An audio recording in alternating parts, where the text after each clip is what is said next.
오늘 시편 80편을 계속 읽고 묵상하면서 마음에 느껴지는 것은 안타깝다는 것입니다.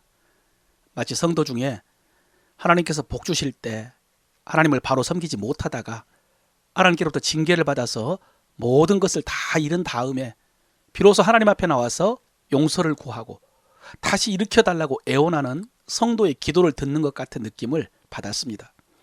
오늘 시편을 분류하자면 민족적 탄원시라고 할 수 있습니다.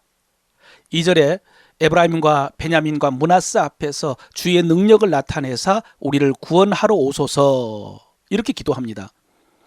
1절에서도 요셉을 언급했고요. 2절에서 에브라임과 베냐민과 므낫세를 언급하고 유다는 언급하지 않는 것으로 보아서 북이스라엘과 관련된 시라고 할 수가 있습니다.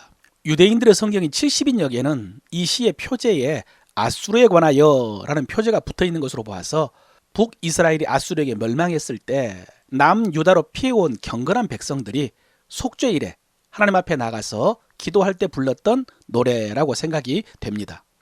이 시에는 두 개의 은유가 나옵니다. 하나는 목자와 양이고요. 또 한 가지는 포도나무와 포도원 지기입니다. 1절에 보면 요셉을 양떼같이 인도하시는 이스라엘의 목자여 귀를 기울이소서 그랬고 8절에 주께서 한 포도나무를 애굽에서 가져다가 민족들을 쫓아내시고 그것을 심으셨나이다 그랬습니다. 여러분, 이 양과 포도나무는 이스라엘에서 흔히 볼 수 있는 모습이기 때문에 하나님과 이스라엘 백성들과의 관계를 말씀하실 때 자주 언급하신 은유입니다. 우리가 잘 아는 시편 23편에서 다윗은 하나님을 자기 백성의 목자로 노래하면서 부족함이 없는 목자의 인도하심을 찬양을 했습니다. 그런가 하면 선지자들이 말씀을 전할 때 포도나무와 포도원을 비유로 하나님의 말씀을 전하곤 했습니다. 이사야 선지자도 예레미야 선지자도 하나님께서 좋은 포도나무를 심으시고 최고의 정성으로 기르셨다라고 했습니다. 여러분, 다윗이 시편 23편에서 노래한 것처럼 이스라엘이 양이고 여호와가 목자 되어주셨을 때 부족함이란 없었습니다. 목자가 양을 위해 모든 것을 공급해 주시고 그 길을 인도하시고 함께하며 보호해 주었기 때문입니다. 또 오늘 말씀에 나온 것처럼 포도나무를 애굽에서 옮겨다 심었다라는 것은 종되었던 곳에서 구원하신 것입니다. 그렇게 해서 적과 꿀이 흐르는 가나안을 주신 은혜는 엄청난 은혜입니다. 마치 뜨겁고 메마른 광야에서 싹이 튼 나무를 물된 동산으로 옮겨 심어 놓은 것과 같습니다. 얼마나 큰 은혜입니까? 그런데 지금은 어떻게 되었느냐? 5절 6절에요. 주께서 그들에게 눈물의 양식을 먹이시며 많은 눈물을 마시게 하셨나이다. 우리를 우리 이웃에게 다툼거리가 되게 하시고 우리 원수들이 서로 비웃나이다 그랬습니다. 푸른 초장, 쉴만한 물가로 인도하시며 부족함이 없이 채워주시던 목자 하나님께서 지금은 눈물로 양식이 되도록 하시고 이웃들에게 웃음거리가 되게 하셨습니다. 12, 13절에는요. 주께서 어찌하여 그 담을 허시사 지나가는 모든 이들이 그것을 따게 하셨나이까.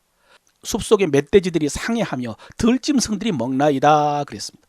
하나님께서 포도원에 울타리를 흐르셔서 들짐승들이 포도원을 약탈하도록 하셨습니다. 얼마나 비참한 모습입니까? 다 잃어버렸습니다. 여러분, 단순하게 교훈을 받아야 됩니다. 우리가 이렇게 되어서는 안 됩니다. 우리에게 하나님의 은혜가 있습니다. 하나님께서 우리에게 주신 은혜가 있습니다. 그 은혜들을 소중히 받고 그 은혜에 합당하게 응답해야 됩니다. 그 은혜를 잘 지켜야 됩니다. 은혜를 헛되이 받아서는 안 됩니다. 은혜로 인해서 교만해져서는 안 됩니다. 지금 내게 있는 은혜를 당연하게 여겨서는 안 되는 것입니다. 하나님께서 얼굴 돌려버리시면 비참하게 됩니다. 하나님께서 손을 거두시면 비참해집니다. 사랑하는 성도 여러분, 여러분이 받은 하나님의 은혜를 한번 헤아려 보시길 바랍니다. 그 은혜를 지금 어떻게 지키고 있는지, 그 은혜에 어떻게 응답하고 있는지 한번 돌아보시길 바랍니다. 특별히 오늘 말씀처럼 하나님께서 그 은혜를 거두어 버리실 때의 그 비참함을 한번 떠올려 보시고 그 은혜들을 잘 지키시기를 바랍니다. 또 한 가지 오늘 우리가 받을 수 있는 교훈은 그래도 하나님 앞에 나아가야 한다는 것입니다. 1절에서 시인은 하나님을 가리켜서 그룹 사이에 좌정하신 이라고 했습니다. 이것은 지성소의 속죄소 위에 임하시는 하나님을 가리키는 것입니다. 용서하시는 하나님이십니다. 용서의 은혜를 베풀어 주시는 하나님입니다.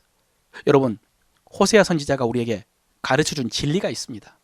하나님을 알자, 힘써 하나님을 알자라고 하면서 가르쳐준 진리. 그것은 우리가 하나님께 돌아가면 하나님께서는 찢으셨으나 도로 낫게 하시고 치셨으나 싸매어 주신다는 것입니다. 여러분, 이것이 하나님을 바로 아는 것입니다. 우리 하나님은 이런 하나님입니다. 심판하시고 징계하셨지만 그러나 돌아오면 용서하시고 회복하시는 하나님입니다. 그러므로 하나님께 돌아가야 되고요. 하나님께 기도해야 되는 것입니다. 19절입니다. 만군의 하나님 여호와여, 우리를 돌이켜 주시고 주의 얼굴의 광채를 우리에게 비추소서. 인자에게 주의 손을 얹으소서. 우리를 소생하게 하소서. 만군의 하나님 여호와여, 우리를 돌이켜 주시고 주의 얼굴의 광채를 우리에게 비추소서. 인자에게 주의 손을 얹으소서. 우리를 소생하게 하소서. 이렇게 하나님의 이름을 붙들고 기도해야 됩니다.